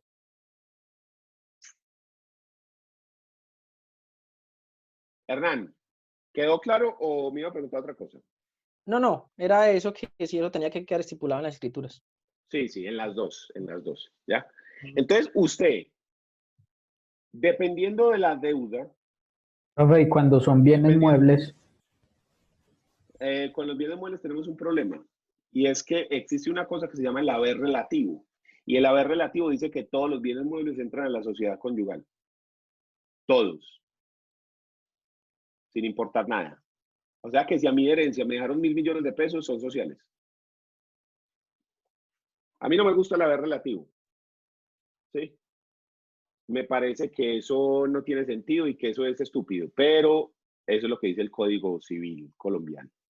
Entonces, los carros el ganado, las acciones, el dinero, los bienes y enseres, las joyas, las obras de arte, todo eso es social. Pero es que pero es que nada es social. Según el haber relativo, pues. Si aplicamos el haber relativo. Si en cambio aplicamos las mismas reglas que estoy diciendo yo, todo sería cuestión de demostrar cómo y cuándo fueron adquiridos esos bienes. ¿Sí? Sobre todo con los bienes muebles sujetos a registro. Es muy fácil. Es que con los carros, los aviones y los barcos es muy fácil porque están sujetos a registro. Y dice cómo, cuándo, por quién, dónde fueron adquiridos. Profe, eso se Sin embargo, demuestra, dígame, se dígame. demuestra en un proceso aparte No. Yo o digo dentro del tener mismo prueba. proceso. No, yo digo tener prueba. No, pero es decir, esto no es que sea posible. Yo estoy diciendo es si usted no aplicara el haber relativo. ¿Ya? Pero es decir, la regla dice, la ley dice que todos los bienes muebles son sociales, punto. Yo estoy diciendo que yo estoy en contra de esa ley y que cuando yo hago un divorcio no la aplico, me la mamo. Y de acuerdo con el otro, eso solamente se puede hacer si estamos de acuerdo los dos cónyuges o los dos abogados, ¿sí? Decimos que no vamos a aplicar eso. Entonces, que los bienes muebles, si alguien puede demostrar que los adquirió antes o los adquirió a título gratuito, se queda con ellos. O si no, nosotros repartimos. Entonces, supóngase que vamos a repartir esta biblioteca que está aquí detrás. ¿Sí? Todo eso que está ahí se supone que es social. Y el 80% de esas cosas yo las había conseguido antes de casarme. Entonces, ¿qué? Nosotros podemos llegar a un acuerdo. ¿Qué de lo que está ahí le interesa a usted? Ah, vea esto. Listo, ya, el resto es para mí. O yo me quedo con todo porque eso yo lo tenía desde antes. En fin, eso ya es cuestión de los acuerdos a los que lleguemos entre las personas. Es muy común, por ejemplo, que las personas digan, vea, usted se queda con su carro, yo me quedo con mi carro. Listo, no hay problema. Y que con los muebles y enseres de la casa hagamos una repartición. Entonces, ¿usted con qué se quiere quedar? Ah, yo me quedo con la nevera, listo, yo me quedo con la lavadora. Usted se queda con la cama, yo me quedo con la sala, y así. Dígame. ¿Qué pasa? Ahorita cuando hablamos de la subrogación, ¿qué pasa Sí. si se hace una subrogación, pero digamos que el patrimonio, o sea, lo que se vende fue conseguido durante la sociedad, bueno, durante el momento que estuvieron juntos, ¿cierto? Pero resulta que una de las personas va y dice, no, yo lo voy a hacer, esto lo tenía yo antes, entonces lo voy a poner a subrogación. Eso es posible que lo haga de pronto alguna de las dos personas, pues como para estafar al otro. Sí se puede dar y eso se puede tumbar y se demanda y se dice que el bien que supuestamente se subrogó era un bien social y se demuestra con el certificado de tradición y libertad donde dice cómo y cuándo fue adquirido y cómo y cuándo fue vendido. ¿Sí? ¿Sería un proceso de simulación o qué? Sí, un proceso de simulación y entonces ahí lo que se hace es que el bien que supuestamente iba a ser propio por subrogación se vuelve social, porque eso no fue cierto, porque con el dinero que se compró no venía de un bien propio, sino que venía de un bien social. ¿Ya? Gracias. No. Igual todo ese tema es tema de familia, entonces no se preocupen por ese asunto. Pero ahí están, digamos, los puntos básicos para uno liquidar una sociedad conyugal, que son los bienes sociales y las deudas sociales, ¿ya? Esos son los puntos claves, ¿ya? Ahora, ¿quién tiene alguna duda?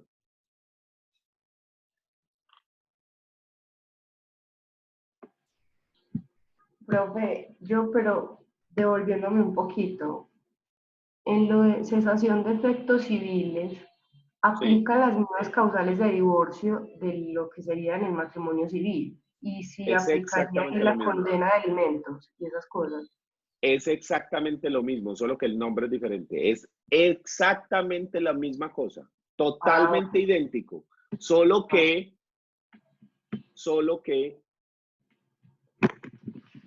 En un lado se llama divorcio, en otro cesación de efectos civiles. De resto, es idénticamente igual todo. Las mismas causales, los mismos efectos, todo idéntico. El proceso es igualito, solo cambia el nombre. Gracias, profe. Es más, si usted le pone cesación de efectos civiles de matrimonio civil, nadie se da ni cuenta. Porque los procesos son tan similares, los procesos son tan igualitos que eso pasa desapercibido. Desapercibido. ¿Listo? Muy bien. Entonces, a partir de este momento vamos a hablar de la demanda en proceso liquidatorio que tiene unas particularidades. Es decir, la demanda de un proceso liquidatorio debe contar con todos los requisitos del artículo 82. La introducción, los hechos, las pretensiones, las pruebas, el fundamento estimatorio, todo eso. Pero además debe contar con un inventario sucinto de los bienes y las deudas que se van a repartir. Y debe contar con una descripción de quiénes son las personas que están interesadas, pues que están vinculadas dentro de ese proceso liquidatorio. ¿Listo? Entonces, la demanda liquidatoria contiene los mismos puntos del artículo 82, pero se le agrega que debe contener un inventario de bienes de lo que se va a repartir. Ese inventario de bienes implica que yo voy a describir cuáles son los bienes inmuebles que vamos a repartir. Pero eso tiene que hacerse una descripción de una manera específica, ¿ya? Cuando hablamos de la descripción de los bienes inmuebles, yo tengo que identificar qué tipo de bien es, si es un bien mueble o es inmueble. Si es un inmueble, si es un bien urbano o es rural, si es vivienda o es de uso comercial. ¿Listo? También tengo que decir cuál es la ubicación del bien. Entonces yo tengo que decir un bien inmueble denominado apartamento para vivienda urbana, ubicado en el municipio de Envigado, Antioquia, en la dirección tal, y le pongo una dirección. Pero además de la dirección, también debo decir el número de matrícula inmobiliaria. Todos los bienes inmuebles tienen un número de matrícula inmobiliaria. La matrícula inmobiliaria es el documento que permite identificar el bien e identificar la historia para saber quién es el propietario actual de un bien. Una matrícula inmobiliaria sería así. Denme un segundito, yo busco aquí una matrícula inmobiliaria.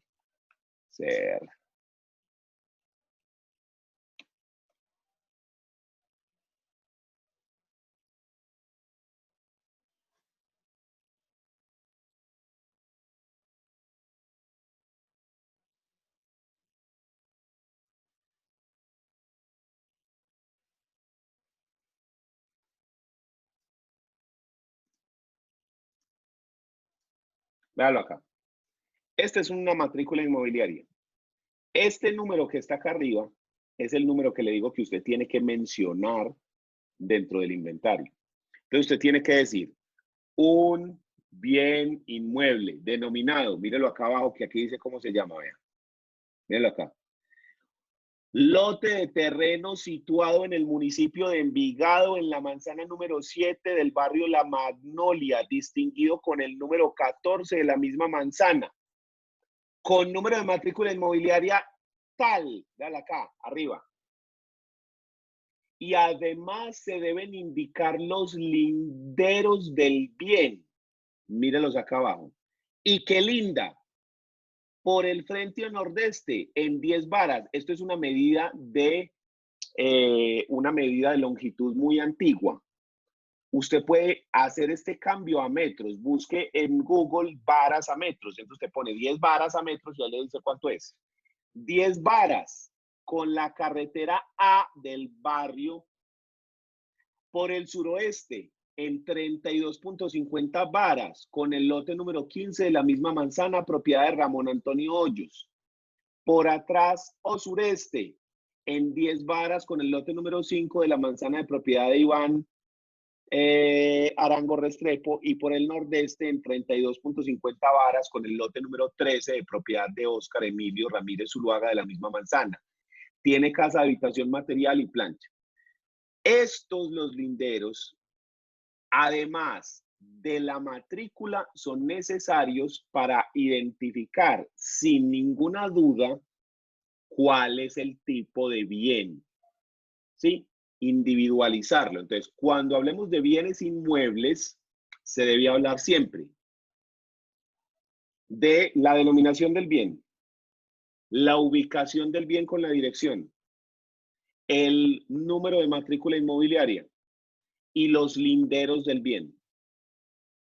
Y además de eso, se debe mencionar cómo fue adquirido ese bien, la adquisición. Porque dependiendo de la adquisición, podemos establecer si el bien es social o si el bien es propio. Entonces es muy importante también mencionar la adquisición del bien. ¿Listo? ¿Cómo se haría entonces ese inventario? Denme un segundo y ya les muestro uno.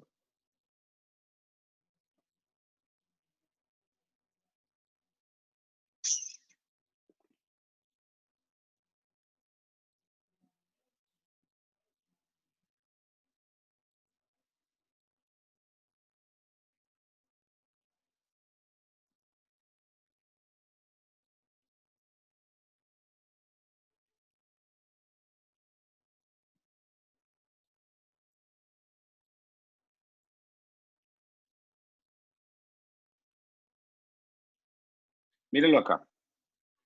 Inventario de bienes sociales. Entonces dice, primero, un bien inmueble denominado apartamento, segundo y tercer piso para vivienda, distinguido con el número 43D y situado en la calle 11A, número 43D64.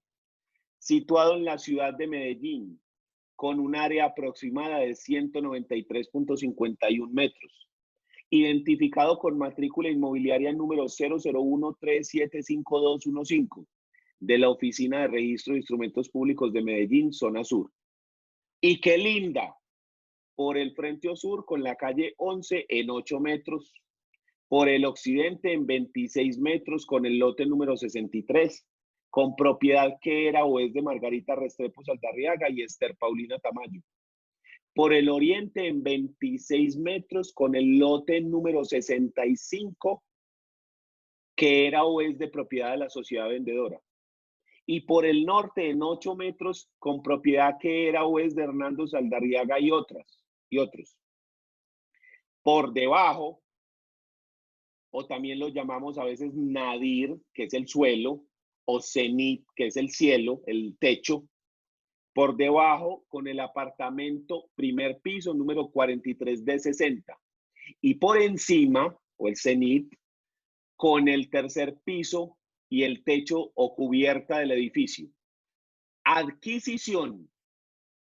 El causante adquirió en vida la propiedad por desenglobe y constitución de reglamento de propiedad horizontal por escritura pública número 2265 del 28 de diciembre de 1984, de la Notaría 14 del Círculo Notarial de Medellín, y una posterior adjudicación por liquidación en comunidad de la misma. Y el último punto que debe tener el inventario es el avalúo del inmueble. En este caso ponemos el avalúo catastral. Generalmente, en todos los procesos liquidatorios vamos a utilizar valores catastrales.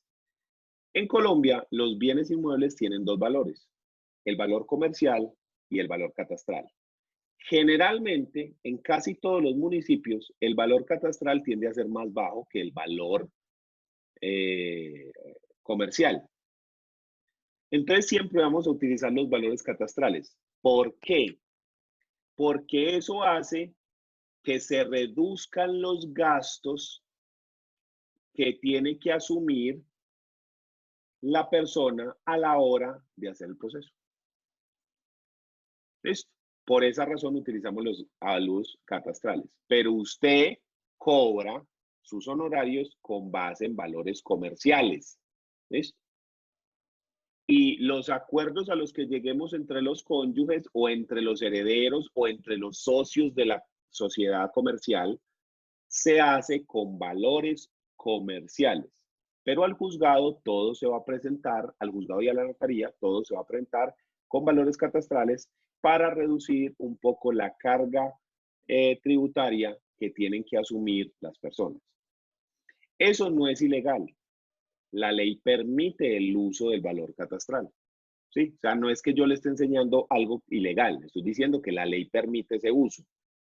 Entonces, como se pueden utilizar los valores catastrales y como estos son más bajitos, pues entonces se deben utilizar para reducir la carga tributaria de las personas. ¿Listo?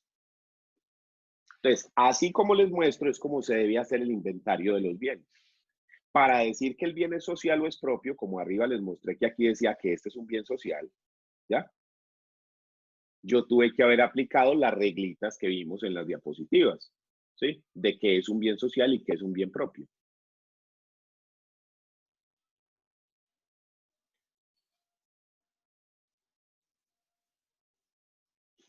¿Quién tiene alguna duda de lo visto hasta ahora?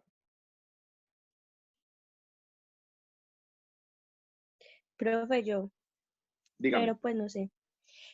Cuando el divorcio se termina por infidelidad, ¿la liquidación de la sociedad al que fue infiel le corresponde la misma parte o se le reduce?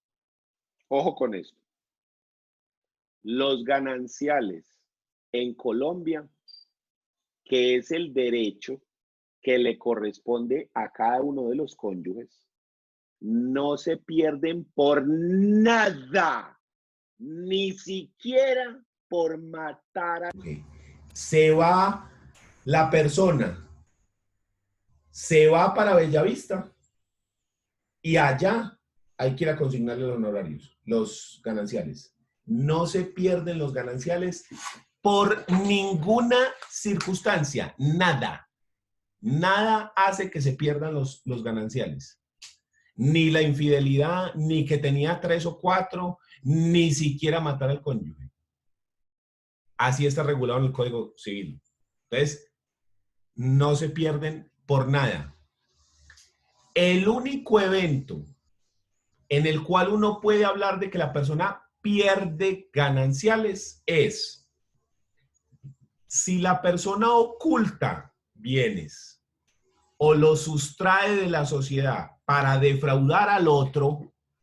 El artículo 1824 del Código Civil dice que quien oculte, sustraiga o distraiga bienes de la sociedad para defraudar al otro, pierde el derecho que tenía en ese bien y debe restituir el valor doblado. ¿Qué artículo? Teníamos una casa que valía 100 millones, a mí me correspondían 50 y a la esposa 50. Si yo sustraigo ese bien para defraudar, yo pierdo los 50 que me tocaban ahí y debo pagar 100. O sea, los 100 que valía la casa. Tengo que devolver la casa y yo pierdo lo que estaba, lo que yo tenía ahí. ¿Listo? Gravísimo. Listo, gracias. El cual se pierde. De resto, nada. ¿Quién tiene alguna otra duda? Profe, ¿me repites por el artículo? 1824 del Código Civil. Eso que acabo de explicar sucedería en lo que yo le pregunté ahora de la subrogación. Sí, sí.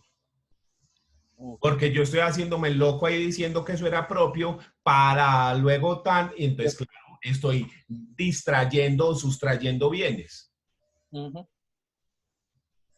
Pero eso sí toca demandar en un proceso declarativo. Eso no se hace dentro de la liquidación de la sociedad conyugal. Eso se hace dentro de un proceso declarativo de simulación con defraudación de la sociedad, donde las pretensiones serían: declare que el acto fue simulado y declare que fue defraudatorio. Y como consecuencia de esa declaración de simulación defraudatoria, condene a que la persona, según el Código Civil artículo 1824, retorne el bien, pierda el valor y restituya de manera doblada, ¿sí? Lo que dice el código. Pero eso es en otro proceso. No es un proceso, no se lleva a cabo dentro de la liquidación, se lleva a cabo por fuera. ¿Listo? ¿Qué otra duda hay?